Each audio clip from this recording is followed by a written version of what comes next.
where you will find health solutions to set you free from the overwhelm of diet culture and frustration with the ever-changing health rules. Let's go beyond the calorie and diet dogma to equip you to be healthy through simple changes to real food, mindset, and lifestyle. Hey, I'm Jolene. I'm a nutritional therapy practitioner, wife, furry guardian, and non-bendy yogi. Like you, I spent years chasing skinny instead of health. I finally learned that I needed to take a holistic approach to health and give my body what it needed to thrive. So if you're ready to take back your health one simple step at a time for results that are undeniable, like more energy, improved mood, better sleep, and fat loss, this is the podcast for you. Hop in those headphones, take a deep breath, and let's get healthy. Hey there. Do you fear fat? Do you still fear fat in 2023? I'm asking because I grew up in a time period where we demonized fat.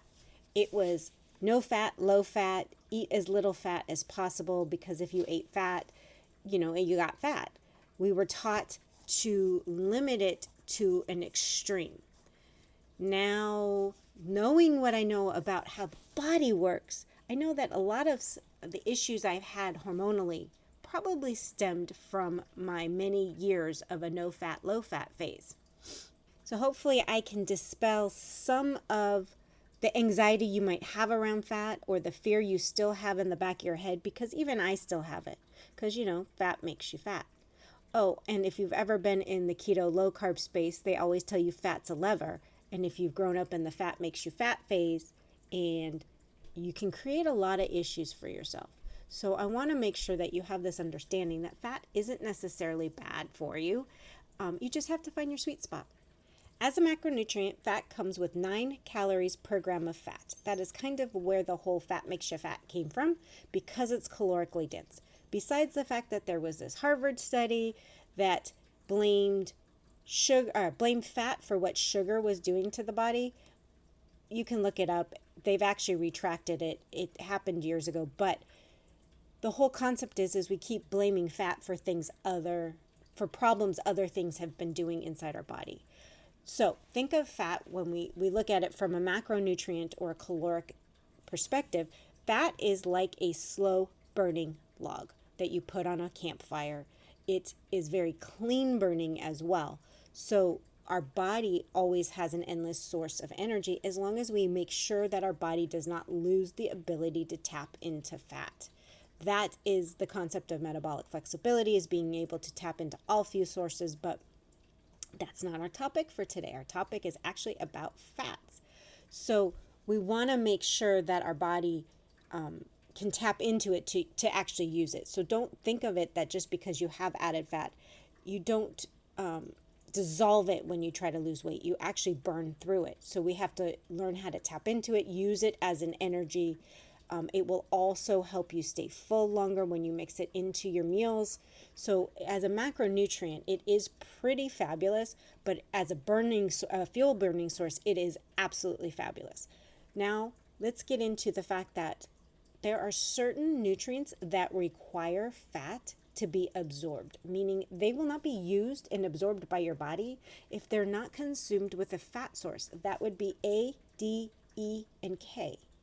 These are all ones that we all struggle with because of not enough fat taken with them, or you take your vitamins on an empty stomach and don't eat for hours later. It will not use the fat on your body to absorb these nutrients. They have to be ingested with it. So if you fast at all, skip your vitamins until you're in your feasting window. It's just going to help you in the long run. So as I said, some of the problems we created from the no fat, low fat era was because fat and the cholesterol that comes with the fat, the two of them together, form so many essential structures in the body that without taking them in, those structures don't get built in a healthy manner. Our cell membranes, hormones, especially like estrogen and testosterone, and then the myelin that surrounds all our nerve cells, that's all composed of fat and cholesterol. And it's from ingested fat and cholesterol. It cannot take the fat from your butt and do what it needs to do, because that's already been processed. It needs new stuff as the cells are regenerating to keep our body healthy. So it needs the right raw materials so that we are structurally integral. We do not want to build a house with crappy materials. The same thing goes for your body. We need to make sure that we're getting in proper amounts of what our body needs as a foundation to keep building strong and healthy cells. It keeps the balance of hormones. And one of the big ones is without adequate fat intake, and it's not a lot, people, I don't want you to get totally scared, but without it, your body cannot produce the vitamin D that it needs from sunlight. It just can't. It doesn't function properly. So don't fear fat. But let's get into the different kinds of fat. Because besides the fact that we need this fat, we only really want healthy fats in our system. We want fats that are not going to damage us further. So we've got saturated fat, monounsaturated fat, polyunsaturated fat when we look at the types of fat that we ingest. And then we have damaged, inflammatory, rancid, and toxic fats. Those are the ones that we'll avoid as much as possible at all costs. We do our best to keep them out of our system. So basically, most of the fats are our friends, but there are a few that are foes. Now, what are their lists? Because I actually do have a list. Fancy that. Saturated fats are solid at room temperature, and they are safe to heat to high temperatures. They do not oxidize the same way other things do, which means that they don't get corrupted. And I know I talk a lot about smoke points, or you've probably heard the talk about different smoke points, but they're actually finding different temperatures are oxidized, where the fats are oxidizing versus the temperatures where the smoke point starts. So it's pretty much in the same, but when we get to the next section, I'll explain the difference. But your saturated fats tolerate the high heat are coconut oil, butter and ghee, red palm oil, which is incredibly controversial, mostly because of the way it's harvested, not because it's bad for you. They're deforesting the Amazon with harvesting the red palm oil, so that's not something we like to see often unless you know it's coming from a fair trade and a regenerative farm. Duck fat, goose fat, lard, which is pork fat, beef tallow, lamb tallow, all of your animal fats basically are going to be a saturated fat. They are tolerate high heat really easily. So that's where you start there. Coconut oil, if you did not want to go with the animal fats, only coconut oil and red palm oil are not animal fats. Everything else is a source of an animal fat. And then we're going to get into monounsaturated fats, which tolerate moderate to low heat. It just depends on what they are.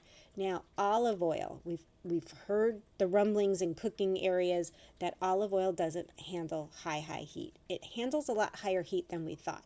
It takes a lot longer to get oxidized than it starts smoking. So as long as you're getting a good quality olive oil, cold pressed, all that, you should be fine heating it for your normal cooking, like roasting vegetables and stuff like that. Avocado oil is another one, just like olive oil. They can handle a little bit higher heat, maybe not as high as a solid saturated fat. So you want to just kind of balance them out. One of the things my mom told me, and it probably came from her mom, is you take your olive oil and add a pat of butter, and it helps raise the smoke point a little bit so it doesn't all burn up on you. So that's a good tip for olive oil. Avocado oil is another one, if I didn't already say it. Those two can handle a little bit higher moderate heat because they have a protective polyphenol content, which helps them oxidize at a lot higher heat than a normal monounsaturated fat. I'm not saying it will handle as high of heat as a saturated fat, just a little bit higher than a monounsaturated fat. And two other monounsaturated fats are sesame oil and macadamia oil.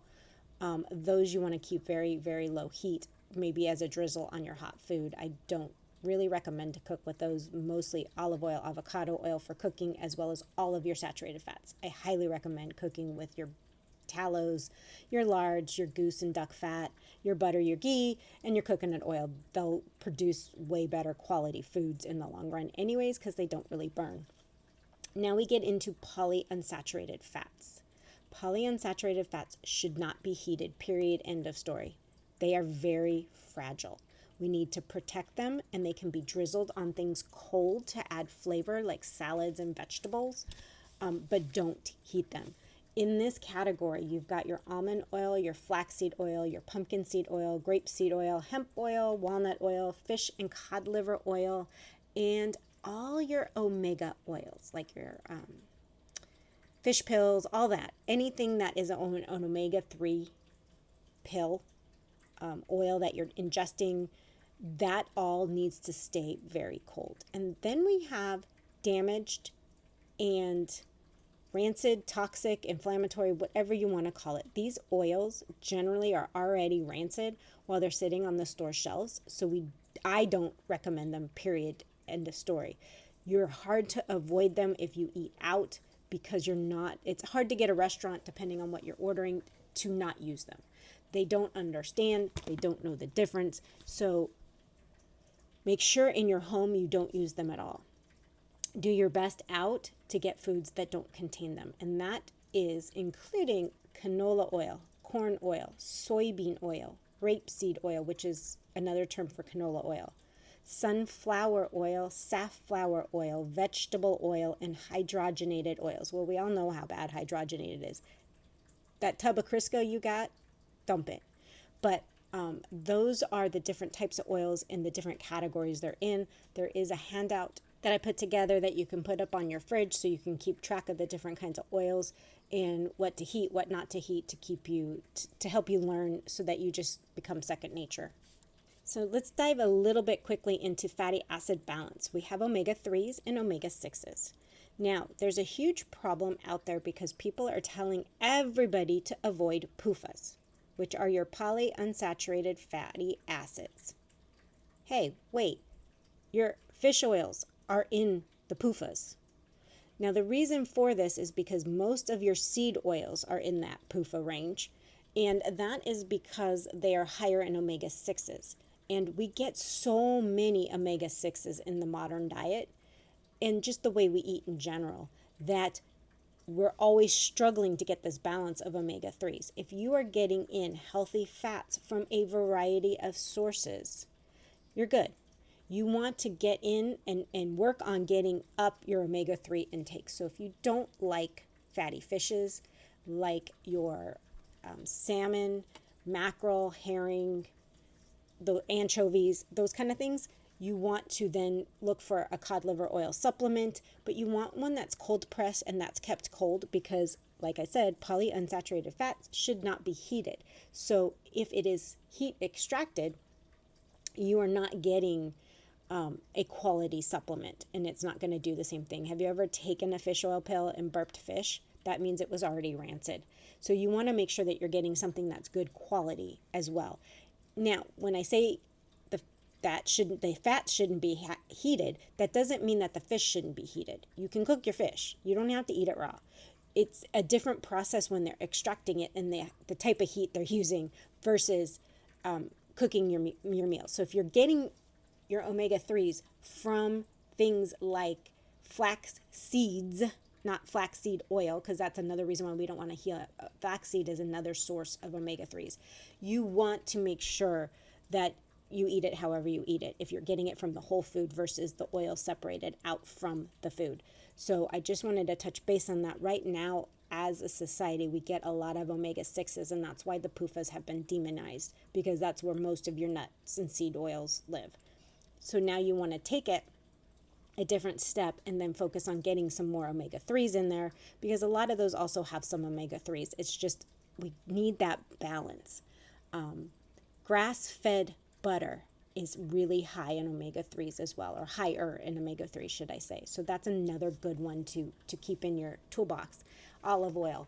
Things that are going to give us some sort of variety of omegas to keep us in balance is important.